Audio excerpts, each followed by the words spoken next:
মাংস রান্না করছেন আর কড়াইয়ের ভেতর মাংসের রং হঠাৎ সবুজ হয়ে গেল। কোনো অলৌকিক ঘটনা নাকি বিষাক্ত কোনো রাসায়নিক? সম্প্রতি খুলনার পাইকগাছার ঠিক এই ঘটনাই ঘটেছে। রান্নার সময় মাংস সবুজ হয়ে যাওয়ায় কড়াই নিয়ে লোকজনকে ছুটতে হয়েছে প্রশাসনের কাছে। কিন্তু বিজ্ঞান কি বলে? রান্না করা মাংস কি সত্যিই সবুজ হতে পারে? খুলনার সেই ঘটনায় পুরো কড়াই ভর্তি মাংস সবুজ হওয়ার ভিডিও সামাজিক যোগাযোগ মাধ্যমে ছড়িয়ে পড়তেই তৈরি হয়েছে চরম আতঙ্ক। সবাই ভাবছেন এই মাংস নিশ্চিত নষ্ট কিংবা এতে বিপজ্জনক কিছু মেশানো হয়েছে। তবে খাদ্য বিজ্ঞানীরা বলছেন বিষয়টি কিন্তু অতটা সরল নয়। সবুজ দেখালেই যে মাংস নষ্ট বা বিষাক্ত, এমনটা ভাবার কোনো বৈজ্ঞানিক ভিত্তি নেই। এখন প্রশ্ন হলো, রান্না করার পর মাংস কেন সবুজ হয়? প্রথমত, আমাদের বুঝতে হবে মাংসের নিজস্ব রঙের রহস্য। মাংসের লাল রঙের জন্য দায়ী মায়োগ্লোবিন নামের এক ধরনের প্রোটিন। রান্নার সময় উচ্চ তাপ, অক্সিজেন এবং বিভিন্ন রাসায়নিক বিক্রিয়ার কারণে এই মায়োগ্লোবিনের আণবিক গঠন বদলে যেতে পারে। যখন এর গঠন পরিবর্তন হয়, তখন কাঁচা বা রান্না করা মাংসে এক ধরনের সবুজাভ আভা তৈরি হতে পারে।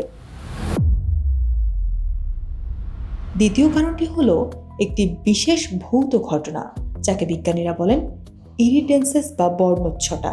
অনেক সময় রোস্ট বিফ বা পাতলা করে কাটা গরুর মাংসে সবুজ, বেগুনি কিংবা আলোতে ধরলে রংধনুর মতো ঝিলমিল রং দেখা যায়।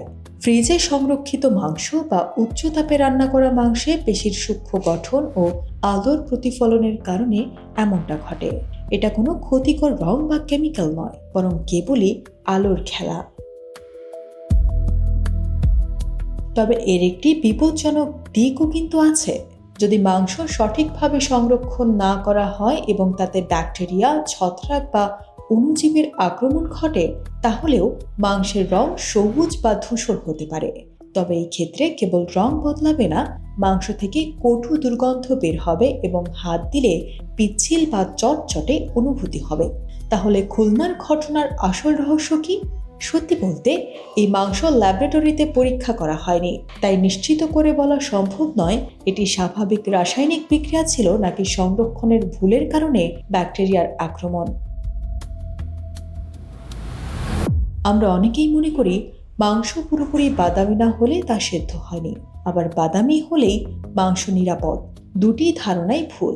মাংস সঠিকভাবে রান্না হয়েছে কিনা তা বোঝার সবচেয়ে সঠিক উপায় হলো ফুড থার্মোমিটার দিয়ে তার ভেতরের তাপমাত্রা মেপে নেওয়া। তাই মনে রাখবেন, মাংসের দুর্গন্ধ না থাকলে, চটচটে ভাব না থাকলে, কেবল হালকা সবুজাভ আভা দেখে আতঙ্কিত হওয়ার কিছু নেই।